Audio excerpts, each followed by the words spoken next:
दोस्तों, परिवार को चलाने के लिए विश्वास की काफी ज्यादा जरूरत पड़ती है। लेकिन विश्वास उस टाइम टूट जाता है जब किसी को पता चले कि उसका पति या फिर उसकी पत्नी पूरी तरीके से एक लव ट्रायंगल में फंसे हुए हैं। और ऐसे ही एक केस को आज हम लोग देखने भी वाले हैं। लेकिन दोस्तों, उससे पहले मैं हूं नवीन और आप लोग देख रहे हैं ब्लडी फाइल्स का एक और नया एपिसोड। अगर अभी तक आप लोगों ने वीडियो को लाइक नहीं किया तो वीडियो को लाइक कर चैनल को सब्सक्राइब जरूर कर लें, क्योंकि हम लोग इसी तरह के काफी सारे और भी केसेस यहाँ पर लाते रहते हैं। और इसके अलावा अगर दोस्तों आप लोग शाउट आउट चाहते हैं तो वीडियो के नीचे जाकर एक प्यारा सा कमेंट जरूर करें, ताकि मैं अगली बार आप लोगों को शाउट आउट दे पाऊं। इसी के साथ चलिए दोस्तों शुरू करते हैं आज का केस। एस्ले हार्मन का जन्म 1982 में अमेरिका में हुआ। इसके जन्म से पहले ही इस दुनिया में इसके दो बड़े भाई आ चुके थे, जिनका नाम जेफ और जोस था। एस्ले के पैदा होने के कुछ ही दिनों बाद इसकी दो छोटे बहनें भी हुई, जिसका नाम उन लोगों ने एबी और एली रखा। इसके माता पिता इसकी भी काफी अच्छी परवरिश करते हैं।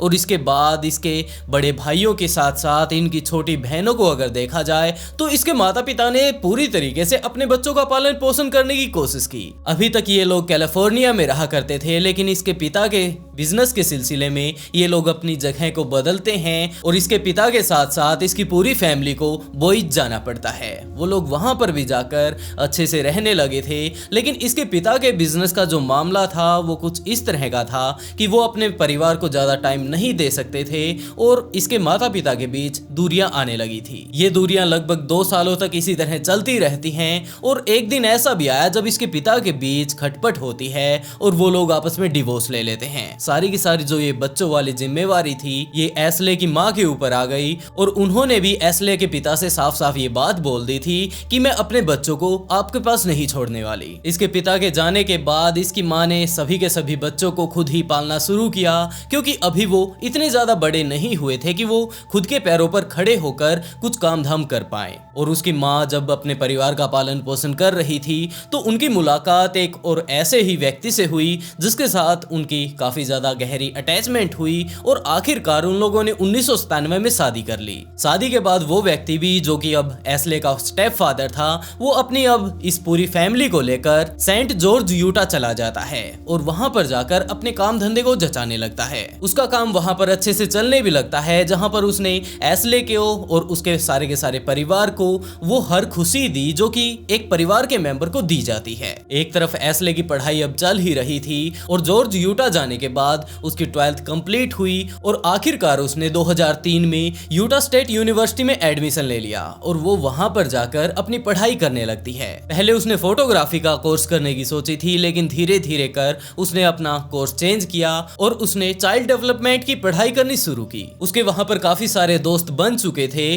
और काफी सारे दोस्तों में भी ऐसे और भी काफी सारे लोग थे जो कि आपस में एक दूसरे के साथ कभी कभार मिलते रहा करते थे। तो इसी तरह एक दिन उसकी एक बेस्ट फ्रेंड ने उसकी मुलाकात एक 23 साल के लड़के अमित कोरिगन से करवाई। अमित एक मेडिकल स्टूडेंट था और जब वो लोग आपस में पहली बार एक दूसरे से मिलते हैं उन्हें एक दूसरे का साथ काफी ज्यादा पसंद आया और धीरे धीरे कर वो लोग और ज्यादा मिलने लगते हैं। और लगभग 8-10 महीने एक दूसरे के साथ रहने के बाद, थोड़ा टाइम आपस में बिताने के बाद इन लोगों ने डिसाइड किया कि ये लोग आखिरकार शादी करने वाले हैं। एस्ले ने अपने घर वालों को बताया और अमित ने अपने घर वालों को बताया और उनके घर वालों को भी इस बात से कोई भी परेशानी नहीं थी और वो लोग इसी तरह शादी भी कर लेते हैं। शादी करने के कुछ ही दिनों बाद उन लोगों का कॉलेज भी कंप्लीट हो गया और उन लोगों ने डिसाइड किया कि अब हमें किसी न किसी तरह की जॉब कर लेनी चाहिए। लेकिन इसी बीच एस्ले ने अमित से कहा कि वो प्रेग्नेंट है और सबसे अच्छी बात यह है कि उसके पेट में ट्विंस बच्चे पल रहे हैं। अमित भी इस बात को जानकर काफी ज्यादा खुश हुआ और उसने अपने माता पिता से बताया कि उनके परिवार में कितनी खुशियां आने वाली हैं। और 2005 में बोस्टन और बेली का जन्म हुआ। उसके पैदा होने के बाद से ही अमित काफी ज्यादा एक्टिव रहने लगा और उसने सोचना शुरू किया कि अब हमारा परिवार बड़ा हो चुका है तो मुझे अपने बिजनेस पर और ज्यादा ध्यान देना चाहिए। जो मैं डॉक्टरी वाला काम कर रहा हूँ इसके ऊपर और ज्यादा ध्यान देना चाहिए ताकि मैं आगे चलकर अपने परिवार को बड़े ही अच्छे से पाल सकूं। एस्ले ने भी इस बात में हामी भरी और अमित यही काम करने लगता है। और 2007 आते आते एस्ले फिर से प्रेग्नेंट हुई और अब की बार उसने एक लड़के टिंग को जन्म दिया। अब परिवार की रिस्पॉन्सिबिलिटी बढ़ती जा रही थी, लेकिन अमित ने कहा कि इस तरह से काम नहीं चलने वाला, क्योंकि जिस तरह से अब हमारा घर का खर्चा बढ़ता जा रहा है लेकिन इनकम वही की वही है। तो उसने ये डिसाइड किया कि वो अपना काम धंधा थोड़ा चेंज करना चाहता है और वो एक वकील बनने बनने की सोच रहा है। एस्ले ने कहा कि वैसे तो ये भी तुम्हारा काम बिल्कुल बढ़िया है और देखा जाए अगर तुम्हें वो चीज पसंद है तो तुम वो भी कर सकते हो। और इसी बात को बोलकर अमित जा पहुंचता है कॉलेज में और वहां से उसने लॉ की डिग्री को कंप्लीट करना शुरू किया। 2010 में बॉयज की ये डिग्री भी कंप्लीट हो गई और वापस आकर उसने बैंकरप्ट लॉ फर्म को ज्वाइन किया और उसका ये काम अच्छे से चलने भी लगा। उसने एस्ले को बताया कि इसमें काफी ज्यादा अच्छा फ्यूचर है और मुझे जितना ज्यादा हो सकेगा, जितना भी मैं ज्यादा मेहनत करूंगा उसमें उतने ही ज्यादा मुझे पैसे मिलने वाले हैं। कोई भी ये फिक्स सैलरी वाले झंझट नहीं है कि मुझे सिर्फ इतने ही मिलेंगे और यहाँ पर इतनी ज्यादा अच्छी अपॉर्चुनिटी है कि मैं जितना भी काम करूंगा वो सारे के सारे मैं पैसे बड़े ही आराम से कमा सकूंगा। और इसी लालच में अमित ने अपने ज्यादा से ज्यादा टाइम ऑफिस में बिताना शुरू किया और लॉ की जितनी भी उसने पढ़ाई की थी उसे यूज करके और ज्यादा जानकारी इकट्ठा करना शुरू किया, क्योंकि आप लोग भी जानते हैं कि अगर किसी वकील को देखा जाए तो उसको काफी ज्यादा नॉलेज की जरूरत होती है। और जब उसके केसेस का रिजल्ट काफी अच्छा सामने आने लगा तो धीरे धीरे कर उसके क्लाइंट भी बढ़ने लगे। इसी बात को देखकर वो ज्यादा से ज्यादा टाइम और भी ऑफिस में स्पेंड करने लगता है और वहीं पर बैठकर लॉ की ज्यादा से ज्यादा किताबें पढ़ने लगता है, केसेस को सोल्व करने लगता है। और इसी तरह अब उसके पास पैसे की कोई भी कमी नहीं थी। उसने एस्ले को सारी की सारी वो सुख सुविधा दी जो कि वो अपनी पत्नी को दे सकता था। इसी बीच उसके परिवार में एक मेहमान और आ चुका था और अब की अगर हालात देखी जाए तो एस्ले फिर से प्रेग्नेंट थी। एमिट ने एस्ले से एक ही बात बोल रखी थी कि तुम अपने घर पर रहो, बच्चों का ध्यान रखो और जितना भी अगर खर्चे को देखा जाए तो उसे मैं संभाल लूंगा और हमारी फैमिली को कोई भी प्रॉब्लम ना हो, मैं सिर्फ इसी चीज की ट्राई कर रहा हूँ। और इसी के लिए वो ज्यादा से ज्यादा टाइम अब ऑफिस में बिताने लगा था। रात को देखा जाए तो वो उस टाइम आया करता था जब एस्ले सो चुकी होती थी और सुबह सुबह जब एस्ले उठती उस टाइम वो जाने के लिए तैयार हो चुका होता था। एस्ले भी एमिट को ऐसी हालत में देखकर समझ सकती थी कि इनके ऊपर कितना ज्यादा बर्डन है। और दूसरी तरफ अगर हमारे परिवार में देखा जाए तो यहाँ पर भी 5 बच्चे पैदा हो चुके हैं, उनके साथ मैं भी हूँ और इन्हें पूरे घर की जिम्मेदारी को संभालना होता है। तो उसने इस बात पर ज्यादा ध्यान नहीं दिया और एस्ले ने एमिट से एक ही बात कही कि आप सिर्फ मुझे ये बात बताइए कि मैं आपकी किस तरह से मदद कर सकती हूँ। वैसे भी आप काफ़ी ज़्यादा लेट आते हैं और काफ़ी जल्दी सुबह सुबह चले जाते हैं, तो प्लीज़ मैं एक ही बात आपसे कहूंगी कि अपने ऊपर भी थोड़ा ध्यान दीजिए, नहीं तो आप बीमार हो जाएंगे। लेकिन एमिट ने कहा कि लगातार काम बढ़ता जा रहा है और वो मेरे काबू में नहीं है, इसीलिए मैं लेट नाइट तक आता हूँ और सुबह जल्दी निकल जाता हूँ। लेकिन धीरे धीरे कर काम का बोझ और ज़्यादा बढ़ने लगा, क्योंकि एमिट जितने भी केसेस को लेता था उनका आउटपुट काफ़ी ज़्यादा शानदार जाता था। और इसी बात को देखकर उसके पास हर बार कोई ना कोई नया क्लाइंट आ जाता और जितने भी उसके पुराने क्लाइंट थे वो तो परमानेंट उसी के पास आया करते थे। एमिट की अब रातों की नींद उड़ी हुई थी, तो उसने लास्ट में यही डिसीजन लिया कि मुझे जल्द से जल्द किसी न किसी अपने हेल्पर को अपने पास रख लेना चाहिए, नहीं तो ये जो केसेस हैं एक दिन मेरी ही जान ले लेंगे। तो उसने इंटरव्यू लेना शुरू किया एक ऐसे काबिल व्यक्ति का जो कि उसके साथ वहां पर रहकर उसके काम धाम को बिल्कुल उसी की तरह संभाल सके। और आखिरकार उसे वो हेल्पर मिल भी गया जिसका नाम था कैंडी हॉल। वो भी एक काफी अच्छी असिस्टेंट थी, जिस तरह के उसने पहले काम किए थे उसके पहले का जो एमिट ने उसका एक्सपीरियंस देखा वो काफी ज्यादा लाजवाब था। और इन्हीं सब चीजों को देखकर एमिट ने उसे अपने पास रख लिया। और कैंडी को भी अगर देखा जाए उसकी शादी हो चुकी थी, उसके भी बच्चे थे, उसका पति था जो कि उसके साथ ही रहा करता था। और एक्सपीरियंस में भी देखी जाए तो ये काफी ज्यादा अनुभवी लग रही थी, क्योंकि ये 40 साल की थी और पिछले काफी दिनों से ये इस काम को कर रही थी। तो एमिट ने डिसाइड कर लिया कि असिस्टेंट मेरी कैंडी ही होगी। कैंडी एस्ले को ज्वाइन कर लेती है और अगले ही दिन से ऑफिस में आकर अपना काम करने लगती है। अब जितने भी एमिट के क्लाइंट थे उन सभी को वो बड़े ही आराम से हैंडल कर पाता था, क्योंकि उसका आधा काम कैंडी ही निपटा दिया करती थी। और अब उसे जाकर थोड़ा सांस में सांस आने लगा। एमिट इस टाइम काफी अच्छे से ग्रो कर रहा था, क्योंकि आधा काम कैंडी संभाल ही रही थी और बाकी जो बचा काम जो कि एमिट के अलावा कोई नहीं कर सकता उसे वो बड़े ही आराम से संभाल लेता था। लेकिन जिस तरह की मैंने आप लोगों को पहले ही बताया कि एस्ले काफी ज्यादा अच्छा काम किया करता था और इसी तरह अब उसके पास और ज्यादा काम आने लगा और उसने वो सारा का सारा काम बड़े ही अच्छे से एक्सेप्ट भी कर लिया, क्योंकि उसे पता था कि कैंडी अब उसके साथ है और वो लोग दोनों के दोनों मिलकर इस काम को बड़े ही अच्छे से पूरा कर लेंगे। और इसी तरह उसने काम लेना शुरू किया। लेकिन पिछली बार की तरह अब फिर से उनके पास इतना सारा काम इकट्ठा हो चुका था कि वो लोग पूरा का पूरा दिन वहां पर काम करने के बाद भी उसे निपटा नहीं पाते थे और वो लोग अक्सर रात को घर पर लेट जाया करते थे। अमित ने फाइनली ये डिसाइड कर लिया कि मुझे एक व्यक्ति को और भी यहाँ पर हायर कर लेना चाहिए, क्योंकि ये जितना भी काम मेरा है ये सारा का सारा आउट ऑफ कंट्रोल होता जा रहा है। तो इस बारे में उसने कैंडी से पूछा, लेकिन कैंडी ने साफ मना कर दिया कि सर आपको इतना ज्यादा खर्चा नहीं करना चाहिए, आप प्लीज मेरी ही थोड़ी तनख्वाह बढ़ा दीजिए और मैं ही इस काम को संभाल लूंगी। अमित ने कहा कि कोई बात नहीं, मुझे तो सिर्फ और सिर्फ अपना काम कंप्लीट करवाना है, अगर तुम अपना एक्स्ट्रा टाइम देकर इसे कर लेती हो तो मैं ये सैलरी तुम्हें दे दूंगा और कभी कभार तो मैं तुम्हारी मदद भी करवा दूंगा। और इसी तरह वो लोग इस काम को संभालने लगते हैं, लेकिन धीरे धीरे कर वो लोग अपने घर से ज्यादा टाइम ऑफिस में बिताने लगते हैं। और एक तरफ तो एमिट पूरी की पूरी रात अपनी वाइफ से दूर रहा करता था और पूरा दिन ऑफिस में काम किया करता था, और कैंडी को भी अगर देखा जाए तो वो रात को घर पर लेट पहुंचा करती थी और काफी सारी रातें तो ऐसी भी होती जब उसके पास काफी ज्यादा काम होता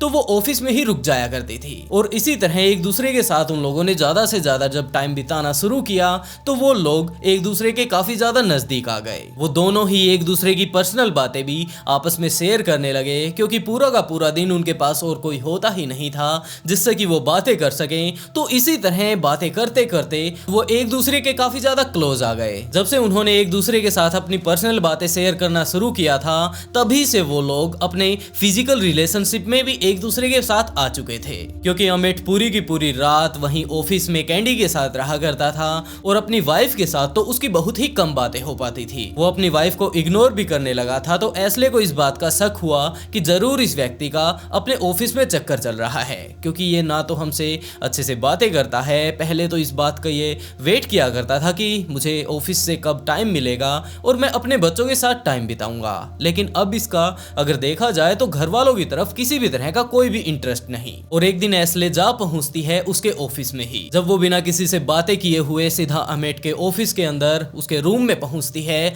तो उसने पाया कि कैंडी भी उसके पास ही खड़ी है। अमित अपनी टेबल पर काम कर रहा है, दूसरी तरफ खड़ी कैंडी हाई हील्स पहने हुए है, शॉर्ट्स पहने हुए है। अगर उसके बाकी कपड़ों को भी देखा जाए तो वो इतने कंफर्टेबल ही नहीं, जबकि वो काफी ज्यादा छोटे छोटे हैं। लेकिन एस्ले का शक तब दूर होने लगा जब उसने पाया कि कैंडी को अगर देखा जाए तो वो लगभग 40-42 साल की औरत हो चुकी है, और एस्ले के पति की बात की जाए तो वो तो इससे लगभग 10 से 12 साल छोटा है। तो इन दोनों के बीच तो किसी भी तरह की गुटरगू इतनी आसानी से नहीं हो सकती, क्योंकि उसे नहीं लगता था कि एमिट किसी बूढ़ी महिला के ऊपर लाइन मारेगा। और दूसरी तरफ एमिट के टेबल पर काफी सारी ऐसी फोटोज भी रखी थी जो कि उसकी फैमिली की थी, और एक दो ऐसी जो कि उसके नन्हे मुन्ने बच्चों की थी। इन्हीं सब चीजों को देखकर एस्ले को विश्वास हो गया कि ये पूरा का पूरा दिन यहाँ पर सिर्फ काम ही करता है, और पिछली बार से अगर देखा जाए तो ये हमारे घर पर भी काफी सारे पैसे दे चुका है, और अभी भी ये बंदा लगातार काम कर रहा है। तो मुझे इस बात पर इतना ज्यादा ध्यान नहीं देना चाहिए,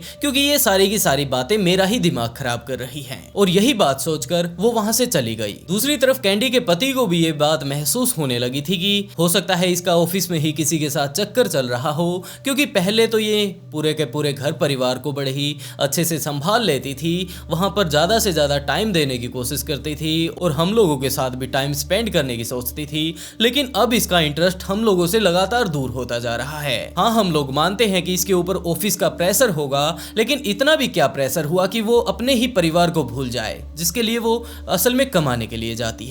और दूसरी तरफ कैंडी का पति रॉबर्ट जब एमिट को देखता है तो उसने पाया कि ये एक जवान लड़का है, और हो ना हो इसकी वाइफ का इसके साथ जरूर चक्कर चल रहा होगा। तो उसने ये सारी बातें बिना छिपाए कैंडी को बोल दी, और कैंडी ने कहा कि ये सारी की सारी तुम्हारी बकवास हरकतें हैं, और जो कुछ तुम सोच रहे हो ये सिर्फ और सिर्फ तुम्हारी दिमागी सोच है। कैंडी ने अपने पति रॉबर्ट को आराम से बैठाकर समझाया कि बेबी, जितने भी हमारे पास पहले पैसे आया करते थे अब अगर देखा जाए तो उससे 2 गुने आते हैं, क्योंकि मैं ओवर टाइम करती हूँ, और ओवर टाइम में टाइम लगता है। या तो मैं यहाँ पर अपने परिवार के साथ रह सकती हूँ या फिर अपना काम कर सकती हूँ, और अगर देखा जाए तो हमें पैसे की काफी ज्यादा जरूरत है, और मुझे अब नौकरी मिली ही हुई है, तो मुझे प्लीज नौकरी कर लेने दीजिए। और उसके पति ने भी इस बात से दिमाग हटा लिया कि यार तुम्हारी वाइफ बिल्कुल सही बोल रही है, क्योंकि पिछली बार से इसकी सैलरी काफी ज्यादा बढ़ चुकी है और ओवर टाइम तो करना ही पड़ता होगा। लेकिन कुछ दिनों तक और जब वो लोग एक दूसरे के काफी ज्यादा नजदीक आने लगे तो कैंडी के पति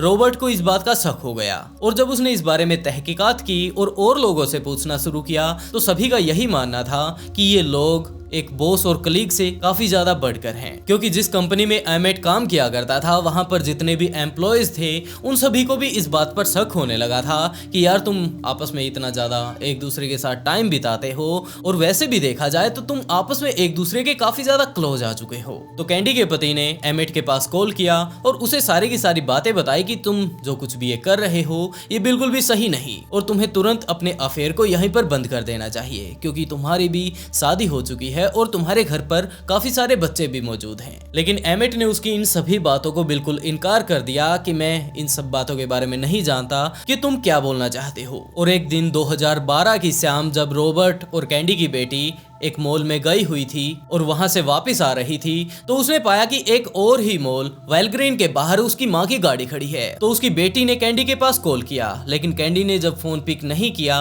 तो उसने तुरंत अपने पिता के पास कॉल किया और उसने कहा कि पिताजी इस तरह मोम की गाड़ी यहाँ पर खड़ी है, लेकिन पता नहीं वो फोन क्यों नहीं उठा रही, हो सकता है वो किसी दिक्कत में हो और हमें तुरंत पुलिस के पास कॉल कर देना चाहिए। लेकिन उसके पिता को इस बात का पता था कि वो किस तरह की परेशानी में है, तो वो तुरंत अपनी बेटी को ये बात बोलते हैं कि बेटा तुम वापस अपने घर पर आ जाओ और मैं अभी तुम्हारी मम्मी को ढूंढ कर लाता हूँ। और इस बात को सोचकर वो वहाँ वेलग्रीन के नीचे आ पहुंचता है जहाँ पर की कैंडी की गाड़ी खड़ी थी। उसने कैंडी के पास कॉल भी किया और कैंडी ने अब की बार फोन उठा लिया, लेकिन उसने इस बात से साफ इनकार कर दिया कि वो वहाँ पर नहीं है जहाँ का वो दावा कर रहा है। तो रॉबर्ट ने कहा कि कैंडी अब तो इतना झूठ मत बोलो क्योंकि मैं तुम्हारी गाड़ी के पास ही खड़ा हूँ। इस बात को सुनकर कैंडी भी काफी ज्यादा परेशान हो गई और उसने कहा कि वहां पर तो सिर्फ मैंने अपनी गाड़ी खड़ी कर रखी है, दरअसल मैं किसी काम से वहां पर आई थी, तभी हमारे क्लाइंट का कॉल आ गया और यहां पर एमेट मुझे लेने के लिए आ गया था तो मैं उसकी गाड़ी में बैठकर उसके साथ चली गई थी। लेकिन दरअसल दूसरी तरफ अगर देखा जाए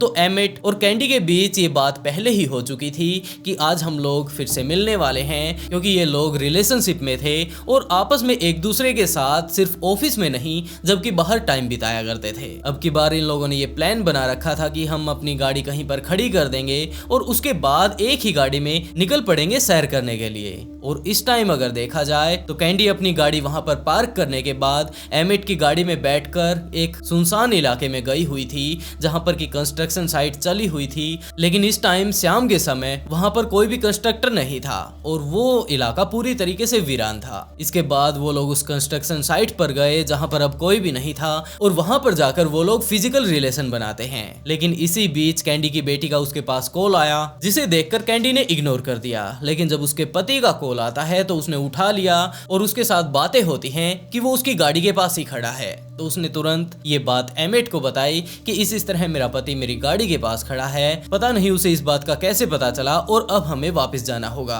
तो वो दोनों ही अपने आप को संभालते हैं और वापस वहीं पर आ पहुंचते हैं जहां पर की कैंडी की गाड़ी खड़ी हुई थी। एमेट के साथ कैंडी को जब उसके पति रॉबर्ट ने देखा तो उसे काफी ज्यादा गुस्सा आया और वो उन्हें काफी ज्यादा भला बुरा बोलने लगता है। लेकिन ये सिचुएशन धीरे धीरे बिगड़ने लगी और एक टाइम ऐसा आ गया जब रॉबर्ट ने अपनी जेब से बंदूक निकाली, एमेट के ऊपर 2 गोलियां चला दी और तीसरी गोली उसने अपने सिर पर रखकर उस बंदूक की चलाने की सोची। लेकिन तभी वहां पर कैंडी ने आकर उसकी बंदूक को उसके सिर से दूर करने की कोशिश की, लेकिन तब तक वो गोली उसके सिर में लग चुकी थी।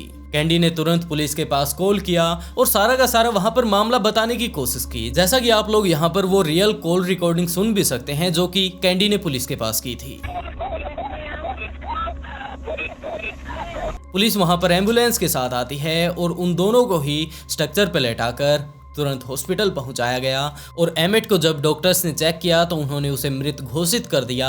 लेकिन अगर रॉबर्ट को देखा जाए तो उसकी सांसें अभी भी चल रही थी क्योंकि उसने अपने दिमाग पर रखकर बंदूक को चला जरूर दिया था। लेकिन जैसे ही उसकी पत्नी ने उसके हाथ को ऊपर किया तो वो जो बंदूक की गोली थी वो उसके सिर को सिर्फ छूकर सीधी निकल जाती है और लगभग 1 महीने बाद ही वो बिल्कुल ठीक हो गया। रॉबर्ट तो बच चुका था, लेकिन जैसे ही एमेट का इस बारे में पता चला कि ये निपट चुका है तो पुलिस उसकी फैमिली के पास पहुंचती है और वहां पर जाने के बाद उन्होंने ये सारी की सारी चीजें बताई कि आखिरकार उसके साथ क्या हुआ। और उसके बाद पुलिस इन्वेस्टिगेशन करने लगती है कि ये सारा का सारा मामला किस तरह से बिगड़ा, जिसके लिए वो लोग एसले से भी पूछताछ करते हैं, रॉबर्ट हुआ या फिर कैंडी हुई, इन सभी लोगों से उस बारे में जानने की कोशिश करते हैं कि आखिरी टाइम यहाँ पर क्या कुछ हुआ था। तो पुलिस को पता चलता है कि कैंडी और एमेट आपस में एक दूसरे के साथ रिलेशनशिप में थे। इन दोनों की पहले ही शादी हो चुकी थी, इन दोनों के अपने अपने बच्चे भी थे, लेकिन ऑफिस में ज़्यादातर टाइम एक दूसरे के साथ बिताने के बाद ये लोग एक दूसरे के काफ़ी ज़्यादा नज़दीक आ गए, जिसके बाद आपस में ये फिजिकल होने लगे। रिलेशनशिप एक तरफ चल ही रहा था इनका, लेकिन इस बात का कभी इन्होंने अंदाजा नहीं लगाया था कि इस तरह की सिचुएशन कभी इनके सामने आकर खड़ी होगी। पुलिस इस बारे में जानने लगती है कि क्या रॉबर्ट उस दिन घर से ही पूरी तैयारी के साथ आया था, तो उन्हें पता चलता है कि ऐसा कुछ भी नहीं था। वो सिर्फ वहां पर एमिट के साथ बातें करने के लिए आया था, लेकिन एमिट को अगर देखा जाए तो वो पूरी तरीके से इस बात का पूरा रोब उसके ऊपर झाड़ रहा था कि वो उसकी वाइफ का बॉस है और वो कुछ भी कर सकता है। लेकिन रॉबर्ट काफी देर तक तो वेट करता है कि शायद ये बंदा समझ जाए और मेरी वाइफ का पीछा छोड़ दे, लेकिन इस बात के लिए एमिट तैयार नहीं था और लगातार वो रॉबर्ट को ही नीचा दिखाने पर तुला हुआ था। तो रॉबर्ट को गुस्सा आया और उसने अपनी गन निकालकर उसकी जान ले ली। एमिट का बिल्कुल अच्छे से काम चल रहा था, उसके पास पैसे की भी कोई कमी नहीं थी, घर था, परिवार था, एक सुंदर सी बीबी थी और काफी सारे बच्चे थे, लेकिन अभी भी अगर उसे देखा जाए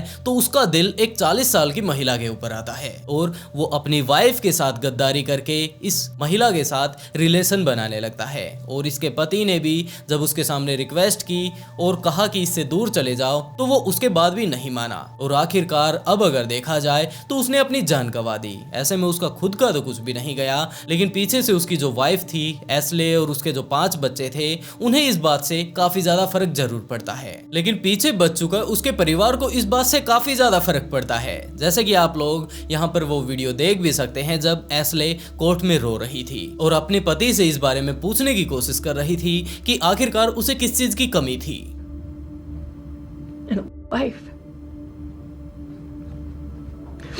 And in my family. This is a picture I took. I think it was about a week before Emmett died. She held a photo of her and Emmett's 5 children as she talked. The night itself was a traumatic event for each of us. And the 2 years that have followed have brought much pain. I've tried to figure out how, and without hearing I'm sorry, वहीं court भी Robert को पहले तो first degree murder के लिए सजा देने वाली थी, लेकिन बाद में जब उसे पता चला कि ये कंडीशन वहीं पर बनी थी और इसके पास और कोई चारा नहीं था, तो उसे सेकंड डिग्री मर्डर के लिए दोषी ठहराया और उसे 30 साल के लिए जेल भेज दिया। The man who killed his wife's lover in a Meridian parking lot sentenced to 30 years behind bars. Robert भी दूसरी तरफ एस्ले से माफी मांगता है कि ये सब उसने कारनामे किए, लेकिन उसके पास भी किसी भी तरह का कोई और ऑप्शन नहीं था। And the apology Ashley waited for. The shockwaves beyond that have shattered Emmett's wife, Ashley, and their children. And I'm so sorry.